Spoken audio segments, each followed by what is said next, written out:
Power electronics में हमने chopper start किए थे। चॉपर का इंट्रोडक्शन और उसकी वर्किंग प्रिंसिपल प्रीवियस वीडियो में हो चुका था। आज हम चॉपर के टाइप का डिस्कशन करेंगे। चॉपर बेसिकली क्या होता है? पावर इलेक्ट्रॉनिक सर्किट होता है। पावर इलेक्ट्रॉनिक सर्किट होता है जो क्या करता है? फिक्स्ड डीसी सिग्नल को डिजायर्ड एम्पलीट्यूड की वेरिएबल डीसी में कन्वर्ट करता है। ठीक है, सिंपली बोला जाए तो चॉपर एक डीसी टू डीसी कन्वर्टर है। ठीक है, एक्सटर्नल इनपुट के फॉर्म में वो डीसी सिग्नल लेता है और उस एक्सटर्नल इनपुट डीसी को लेकर बदले में डिजायर्ड एम्पलीट्यूड की वेरिएबल डीसी सिग्नल आउटपुट के फॉर्म में प्रोवाइड करता है। ठीक है, तो ये chopper DC to DC converter है। Chopper is nothing but it is a power electronic circuit which converts input DC signal into equivalent variable DC.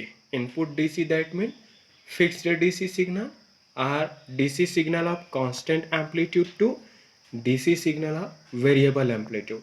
Clear हुआ? अगेन डीसी सिग्नल का दो टाइप चॉपर का मैं दो टाइप बताया था previous video में। क्लासीफाई जब किए थे तो on the basis of output voltage. ठीक है, तो आउटपुट वोल्टेज की एम्पलीट्यूड की बेसिस पर, उसकी मैग्नीट्यूड की बेसिस पर, आउटपुट डीसी वोल्टेज की वैल्यू के बेसिस पर चॉपर दो टाइप का होता है। एक को बोलते हैं अपन स्टेप अप चॉपर, दूसरे को बोलते हैं स्टेप डाउन चॉपर। ठीक है, तो अभी अपन डिस्कशन करेंगे स्टेप डाउन चॉपर के बारे में। स्टेप डाउन, जैसा कि आप सभी ने ट्रांसफार्मर देखा होगा। ट्रांसफार्मर एक इलेक्ट्रिकल डिवाइस होता है जो एसी लेता है और बदले में एसी ही देता है। वो एसी सिग्नल की एम्पलीट्यूड को इंक्रीज कर देता है, मतलब बढ़ा देता है, या फिर एसी सिग्नल की एम्पलीट्यूड को डिक्रीज कर देता है, लोअर्ड कर देता है और लो आउटपुट देता है। मतलब एसी टू एसी कन्वर्टर है। एसी सिग्नल की एम्पलीट्यूड को लो या हाई करने का काम करता है। वैसे ही आपका चॉपर है। ठीक है, वो डीसी सिग्नल की एम्पलीट्यूड को क्या कर देता है? हाई कर देता है, इंक्रीज कर देता है, या फिर डीसी सिग्नल की एम्पलीट्यूड को क्या कर देता है? डिक्रीज कर देता है। तो आउटपुट डीसी सिग्नल की एम्पलीट्यूड की ही बेसिस पर चॉपर का दो टाइप, एक स्टेप अप चॉपर और दूसरा क्या होता है? Step down chopper. ठीक है, तो स्टेप डाउन चॉपर के बारे में भी डिटेल्ड स्टडी करेंगे। स्टेप डाउन चॉपर क्या होता है? स्टेप डाउन चॉपर पढ़ रहे हैं। ठीक है, तो बेसिकली स्टेप डाउन चॉपर ऐसा चॉपर सर्किट होता है, ऐसा पावर इलेक्ट्रॉनिक सर्किट होता है जो किसी फिक्स डीसी सिग्नल की एम्पलीट्यूड को डिक्रीज करके low output DC signal provide करता है। तो हाई डीसी को डिजायर्ड एम्पलीट्यूड की लो डीसी में कन्वर्ट करने का ये काम करता है। तो हाई को लो कर दिया मतलब डाउन कर दिया, तो हाई इनपुट डीसी सिग्नल को ये वेरिएबल लो आउटपुट डीसी में कन्वर्ट किया। तो हाई डीसी वोल्टेज को लो कर दिया, लो कर दिया मतलब डाउन कर दिया। इसका नाम कर दिया है, नामकरण है इसका स्टेप डाउन चॉपर। तो basically it is a chopper circuit which converts high fixed DC signal into low variable DC output signal. Clear हुआ? ऐसा चॉपर सर्किट होता है जो हाई डीसी सिग्नल को लो आउटपुट वेरिएबल डीसी में convert करता है, स्टेप डाउन चॉपर कहलाता है। क्लियर हुआ? समझ में है? तो हाई डीसी लेता है और बदले में लो आउटपुट डीसी प्रोवाइड करता है, वो क्या है? Step down chopper. इस सर्किट को तो वैसे अपन पिछले वीडियो में देख लिए हैं, सब वर्किंग प्रिंसिपल के अंतर्गत हम सेम वीडियो लिए थे, सेम सर्किटरी लिए थे। आप वहाँ से अगर एक बार क्लियर हो गया होगा तो स्टेप डाउन चॉपर आपका कंप्लीट है। ठीक है, तो ये हाई इनपुट डीसी को लो आउटपुट डीसी में कन्वर्ट करेगा। ठीक है, ये सर्किट है, ध्यान से देखेंगे। ठीक है, यहाँ पर ये रेक्टेंगुलर शेप्ड डॉटेड बॉक्स में एक स्विच बनाया हूँ। चॉपर बेसिकली क्या होता है? एक स्विच होता है बोल सकते हो, जिसे टर्न ऑन और टर्न ऑफ करके आउटपुट डीसी वोल्टेज की वैल्यू को क्या करते हैं, हम वेरी करते हैं। So chopper is nothing but it is a switch. Clear हुआ? स्विच होता है जिसको हम टर्न ऑन और टर्न ऑफ करके आउटपुट डीसी वोल्टेज की वैल्यू को क्या कर सकते हैं, वेरी कर सकते हैं। क्लियर हुआ? आउटपुट डीसी वोल्टेज की वैल्यू को वेरी कर सकते हैं। ठीक है, तो ये आपका क्या है, इस डॉटेड रेक्टेंगुलर बॉक्स में जो हम स्ट्रक्चर जो डिज़ाइन किए हैं वो क्या है, एक स्विच को बताता है जो कि एक चॉपर है बोल सकते हो। चॉपर मतलब एक सिंपली एक स्विच है समझो। ऑन और ऑफ करके हम आउटपुट डीसी वोल्टेज की वैल्यू को वेरी करते हैं। ठीक है, ये सर्किट है, आप स्विच है, ये आपका वीएस। वीएस क्या है, फिक्स डीसी वोल्टेज सिग्नल है, हाई डीसी वोल्टेज सिग्नल है। वह fix DC high voltage signal है जिसे हमें लो आउटपुट डीसी वोल्टेज में कन्वर्ट करना है। तो ये हम स्टेप डाउन के बारे में पढ़ रहे हैं, तो थ्योरी उसके अकॉर्डिंग बनाना पड़ेगा। हालांकि ये सर्किट आप पढ़ चुके हो, देख चुके हो, वर्किंग भी क्लियर है, लेकिन थ्योरी थोड़ा सा मॉडिफाई करना है। ठीक है, तो वी एस क्या है, वह input fix DC voltage signal है जो कि हाई डीसी वोल्टेज होता है जिसे हमें लो आउटपुट वेरिएबल डीसी में कन्वर्ट करना। क्लियर हुआ? तो fixed high DC voltage signal को हम इनपुट के फॉर्म में अप्लाई करते हैं चॉपर सर्किट में, स्टेप डाउन चॉपर में। यहाँ पर ये क्या हो जाएगा, वी नॉट। सर्किट में ये वी नॉट दिया है। वी नॉट क्या है आपका, low output variable DC voltage signal, क्योंकि हमारा स्टेप डाउन चॉपर में आउटपुट डीसी वोल्टेज होता है वो लो होता है, और जो कि वेरिएबल डीसी वोल्टेज होता है। तो वी नॉट क्या है यहाँ पर, low output variable DC signal. ये आपका लोड टर्मिनल है बोल सकते हैं, लोड वाला टर्मिनल। लोड के cross developed voltage output voltage होता है।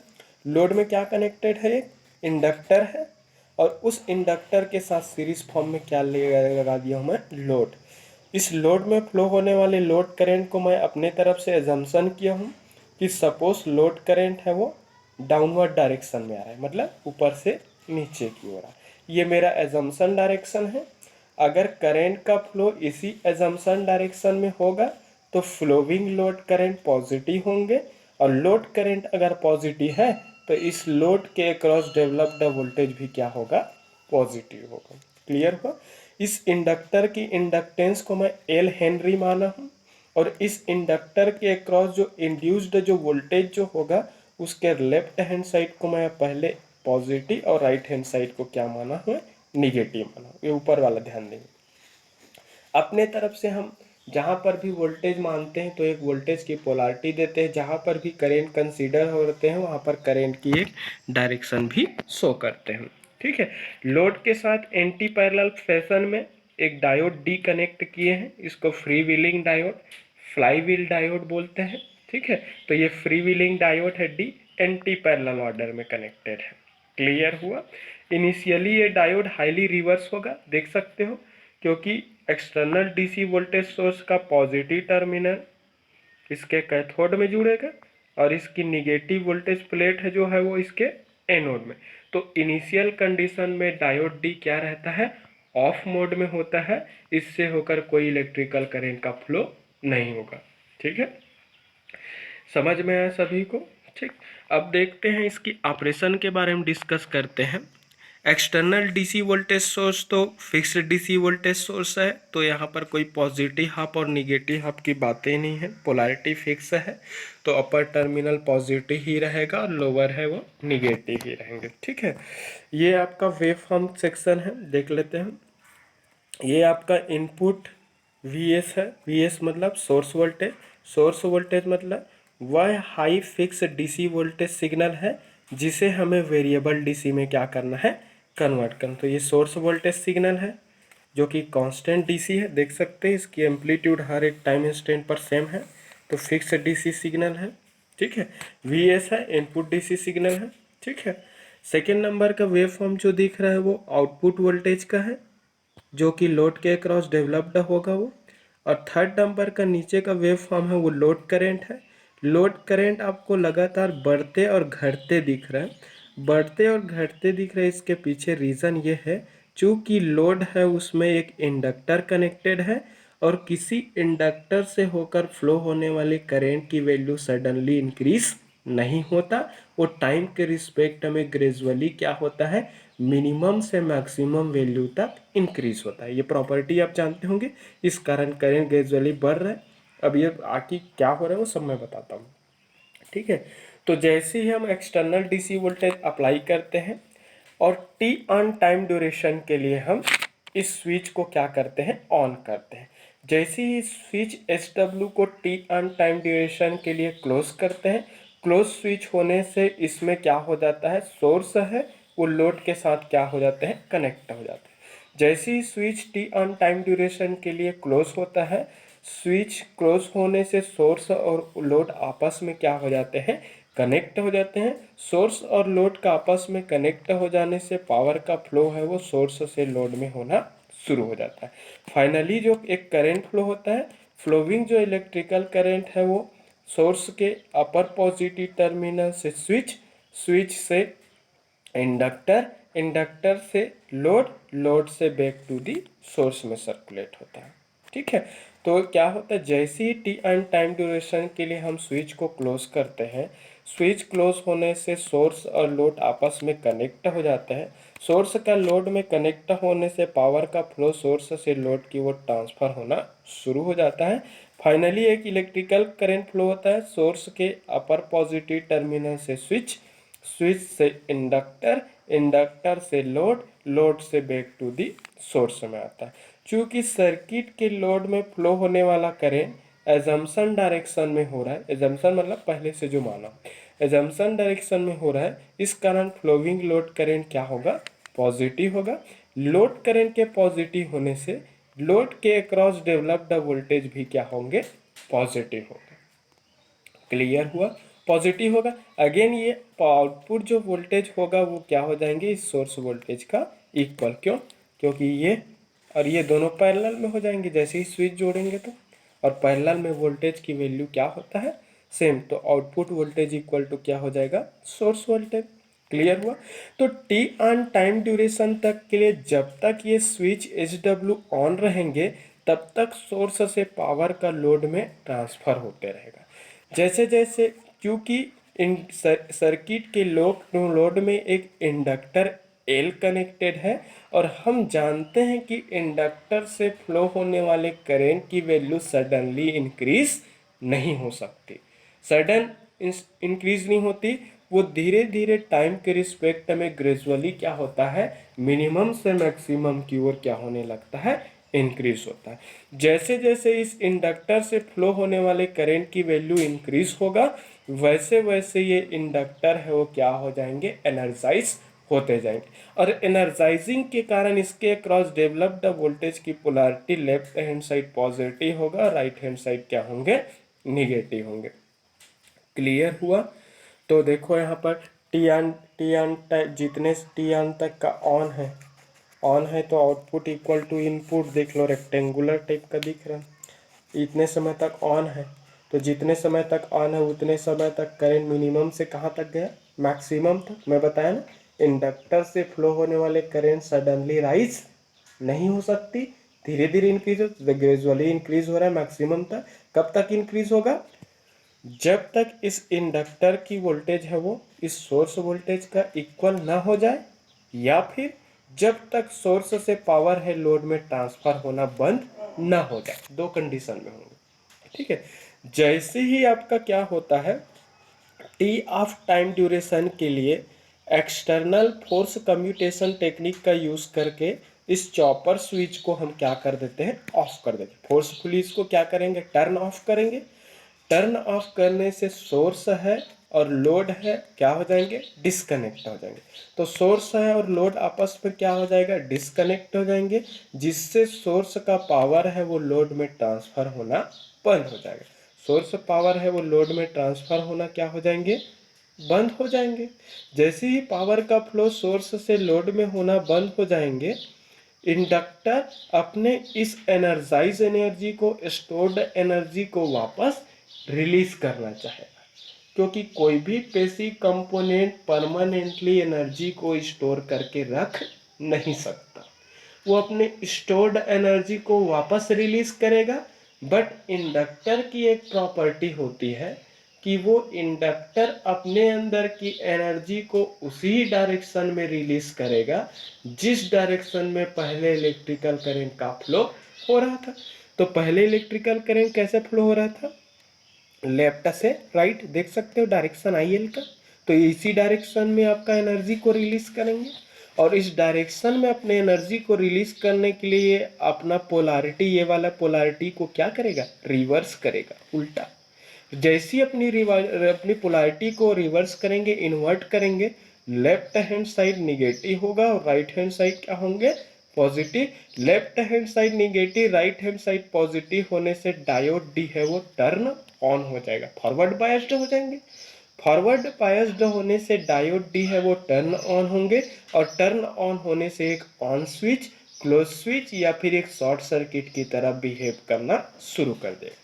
अभी जैसे ही ये शॉर्ट सर्किट होगा, ये डायोड शॉर्ट सर्किट की तरह बिहेव होने से ये लोड टर्मिनल है वो भी क्या हो जाएंगे, शॉर्टेड। ये लोड शॉर्टेड होने के कारण इन दोनों पॉइंट के बीच इन वोल्टेज की वैल्यू, वी नॉट की वैल्यू क्या हो जाएगा, जीरो, क्योंकि शॉर्ट सर्किट कंडीशन में वोल्टेज की वैल्यू क्या होगा, जीरो, बट करेंट फ्लो होता है। ठीक है, तो वोल्टेज, आउटपुट वोल्टेज जीरो हो जाएंगे, बट डी एनर्जाइजिंग जो करने है वो इसी डायरेक्शन में ही सर्कुलेट होंगे। कैसे, इंडक्टर से लोड, लोड से डायोड, ऐसा सर्कुलेट होंगे। क्योंकि ये जो करंट जो फ्लो हो रहा है वो डिस्चार्जिंग करंट है, डी एनर्जाइजिंग करंट है, इस कारण ये फ्लोइंग करंट है वो ग्रेजुअली मैक्सिमम से क्या होगा, धीरे धीरे क्या होंगे, डिक्रीज होंगे। देखो तो धीरे धीरे बढ़ा, फिर डिक्रीज हुआ, फिर बढ़ा। तो बढ़ा कब, जब ऑन है तब तक। तो देखो ये टी ऑन तक का एनर्जी बढ़ा, टी ऑफ किए तो सोर्स और लोड डिस्कनेक्ट हुआ तो इंडक्टर अपने एनर्जी को रिलीज करेगा तो मैक्सिमम से डिक्रीज होगा। फिर ऑन होगा तो इंडक्टर एनर्जी को स्टोर करेगा, फिर बढ़ रहा है। फिर ऑफ करोगे तो आउटपुट वोल्टेज शॉर्टेड होने से जीरो होगा और एक पाथ बनेंगे, डिस्चार्जिंग पाथ, तो एनर्जी फिर डिक्रीज होंगे, फिर ऑन, ऐसा चार्जिंग एंड डिस्चार्जिंग। ये वेव फॉर्म तो आप पढ़ चुके हो, क्लियर हुआ। तो ये इसका ऑपरेशन है। अब देख सकते हैं सर्किट का आउटपुट वोल्टेज का एक्सप्रेशन बनाएंगे हम। सर्किट का आउटपुट जो वोल्टेज होगा, the expression output voltage V naught में भी, आप लोग थ्योरी को पूरा लिखा करो भाई, मैं प्रैक्टिकली यहाँ पर पॉसिबल नहीं हर एक चीज़ को लिख सकूँ कॉपी पेन में। तो आप लोग क्या कर रहा हूँ, कैसा कर रहा हूँ, उसको अपने ऑन वर्ड में या फिर नोट्स में पढ़ लिया करूँ। तो mathematically output voltage V not equal to क्या हो जाएगा, आप वेव फॉर्म देखेंगे तब आउटपुट वोल्टेज का एक्सप्रेशन बनेगा। देखो आउटपुट वोल्टेज कब मिल रहा है, जब आपका स्विच है वो ऑन है तब तक आउटपुट वोल्टेज मिल रहा है, जितने समय तक ऑन है उतने समय तक। जैसे ही आप स्विच को ऑफ कर दे रहे हैं वोल्टेज जीरो हो जा रहा है। देख लो बीच का गैप है जीरो, जीरो क्यों रहा है, क्योंकि इंडक्टर एनर्जी रिलीज करने के लिए अपना पोलैरिटी रिवर्स कर रहा है। रिवर्स करने से डायोड डी ऑन हो रहा है, ऑन होने से शॉर्ट सर्किट हुआ तो लोड शॉर्टेड मतलब लोड वोल्टेज जीरो, इसका हम जीरो। तो टी ऑन तक का बस मिल रहा है, तो इतना टाइम पीरियड में सिर्फ टी ऑन तक का मिल रहा है, तो जितने समय तक मिल रहा है उसको लेंगे। और टी ऑन तक का मिल रहा है तो T on time duration off switch, T on तक का मिल रहा है। कितने टाइम ड्यूरेशन में टी ऑन तक का मिल रहा है, T on plus T of time duration, ये टोटल टाइम पीरियड है। मतलब इतना समय तक आपका टाइम है वो स्विच ऑन हो रहा है, इतने समय तक स्विच ऑफ हो रहा है। इस टोटल टाइम ड्यूरेशन में सिर्फ इतने समय तक बस आउटपुट वोल्टेज मिल रहा है, क्योंकि टी ऑफ के समय लोड शॉर्टेड होने से लोड वोल्टेज जीरो हो जाए। अब इतना मिल रहा है, इतने समय में इतना, इतने टाइम तक का बस मिल रहा है। और जो मिल रहा है वो किसका, कौन सा वोल्टेज मिल रहा है, into V S, source voltage ही। तो सोर्स वोल्टेज का इतना टाइम ड्यूरेशन तक ही आपको आउटपुट वोल्टेज मिल रहा है। तो where T on is what, switch on time duration, लिख लेना, where T on equal to switch on time duration, where T off equal to switch off time duration, where V naught is output variable DC voltage in step down chopper, where Vs is input fixed DC voltage। ठीक है, input fix DC voltage. अब लिख सकते हैं, क्या लिख सकते हैं, ऊपर से टी ऑन इसको इक्वेशन प्लस टी ऑफ, ये टोटल टाइम है, on plus off, T on plus T off equal to क्या लिख सकते हैं, कैपिटल टी, और कैपिटल टी इक्वल टू क्या भी लिख सकते हैं हम, टाइम पीरियड। देखो आउटपुट सिग्नल का टाइम पीरियड है, और टाइम पीरियड का मतलब क्या होता है, जितने समय में कोई भी सिग्नल अपने बिहेवियर को रिपीट करता है। तो देखो एक बार ऑन फिर ऑफ हो रहा है, फिर उतने ही समय बाद फिर एक बार ऑन और फिर ऑफ हो रहा है। तो T on plus T off equal to capital T, और इसी को क्या बोलते हैं अपन, टाइम पीरियड। तो फाइनली क्या लिखते हैं, वी नॉट इक्वल टू क्या हो जाएगा, टी ऑन डिवाइडेड बाई, इसको क्या लिख सकता हूँ, कैपिटल टी इंटू क्या हो जाएगा ये वी एस, या फिर और क्या लिख सकते हैं, वी नॉट इक्वल टू क्या लिख सकते हैं अपन, इसको लिख सकते हैं alpha into V S, where V not equal to alpha, where alpha equal to क्या है, ड्यूटी साइकिल, ड्यूटी साइकिल, और ड्यूटी साइकिल इक्वल टू क्या होता है, टी ऑन बाई टी, या फिर क्या लिख सकते हैं हम उसको, T on divided by T on plus T off, ये क्या है आपका अल्फा। तो where alpha V not equal to alpha into V S, alpha क्या है यहाँ पर, ड्यूटी साइकिल है, और अल्फा ड्यूटी साइकिल का कोई यूनिट नहीं होता, टी ऑन का यूनिट सेकेंड है, टी का भी यूनिट सेकेंड है, और सेकेंड कैंसिल होगा तो क्या हो जाएगा, ये डायमेंशन लेस पैरामीटर। तो अल्फा ड्यूटी साइकिल है जो कि कांस्टेंट पैरामीटर है, उसका कोई यूनिट नहीं होता, ठीक है। तो output voltage equal to alpha into V S, where alpha always less than one, कैसे लेस देन वन होगा, अल्फा की वैल्यू हमेशा क्या होगा, एक से कम होगा। देख सकते हैं यहाँ पर alpha T on time duration को हम किससे डिवाइड कर रहे हैं, T on plus T of से। तो सीधी सी बात है, ऑन टाइम ड्यूरेशन है वो टोटल टाइम पीरियड से कम होगा, तो कम को हम ज़्यादा से डिवाइड कर रहे हैं, तो जब भी कम वैल्यू को ज़्यादा वैल्यू से डिवाइड करोगे उसका रेशियो हमेशा एक से क्या होता है, कम।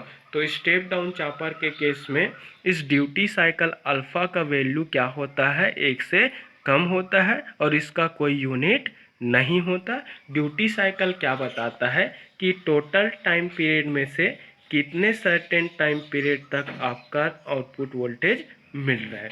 तो अल्फा ड्यूटी साइकिल को वेरी करोगे, ऑन और ऑफ टाइम को वेरी करोगे, तो अल्फा की वैल्यू क्या होगा, वेरी होगा, और अल्फा की वैल्यू वेरी होने से आउटपुट वोल्टेज की वैल्यू भी क्या होंगे, वेरी होंगे। तो ठीक है, तो स्विच की ऑन और ऑफ टाइम ड्यूरेशन को वेरी करके सर्किट की ड्यूटी साइकिल को हम वेरी कर सकते हैं, और जैसे जैसे सर्किट की ड्यूटी साइकिल वेरी होगा आउटपुट वोल्टेज की वैल्यू भी क्या होंगे, वेरी हो गए, ठीक है। तो वी एस तो सोर्स इनपुट डीसी सिग्नल है, वी नॉट आपका आउटपुट डीसी सिग्नल है, तो आउटपुट डीसी सिग्नल है वो होगा alpha into V S, where alpha is duty cycle and it depends on the on off time duration of the switch, ठीक है। तो स्विच की ऑन और ऑफ टाइम ड्यूरेशन को वेरी करके सर्किट की ड्यूटी साइकिल को वेरी किया जा सकता है, और जैसे जैसे हम ड्यूटी साइकिल को वेरी करेंगे वैसे वैसे सर्किट का आउटपुट वोल्टेज भी क्या होगा, वेरी होगा। तो ये फिक्स डीसी वोल्टेज को क्या कर रहा है, वेरिएबल डीसी में कन्वर्ट कर रहा है। अब रही बात आउटपुट है, वो इनपुट से लो आउटपुट को हाई आउटपुट को लो में कन्वर्ट करता है, तो हाई आउटपुट है वो लो मिलेगा, कैसे मिलेगा, क्योंकि अल्फा की वैल्यू एक से कम है। तो जब अल्फा की वैल्यू एक से कम है तो एक से कम वाले वैल्यू से वी एस को गुना करोगे तो वी नॉट का वैल्यू क्या होगा, वी एस से क्या होंगे, कम होंगे, ठीक है। तो यहाँ पर आउटपुट जो वोल्टेज हमेशा इनपुट से क्या होता है, कम होता है। तो जो हाई इनपुट को लो आउटपुट में कन्वर्ट करता है वो क्या होता है, स्टेप डाउन। तो आउटपुट वोल्टेज यहाँ पर इनपुट के रिस्पेक्ट में क्या होता है, लो होता है, इस कारण ये क्या है, step down chopper. So this is desired mathematical expression for output voltage in case of step down chopper, ठीक है। समझ में आया होगा तो लाइक करो, कमेंट करो, शेयर करो, और अगर कुछ डाउट है तो पूछ सकते हो, कॉल कर सकते हो, मैसेज कर सकते हो। अगर कहीं पर बाय मिस्टेक मेरे समझाते समझाते जाने अनजाने में कुछ मिस्टेक हो जाता है, गलती हो जाता है, तो अपना कॉन्सेप्ट अगर ठीक है तो उसको करेक्ट कर लिया करो। Thank you very much.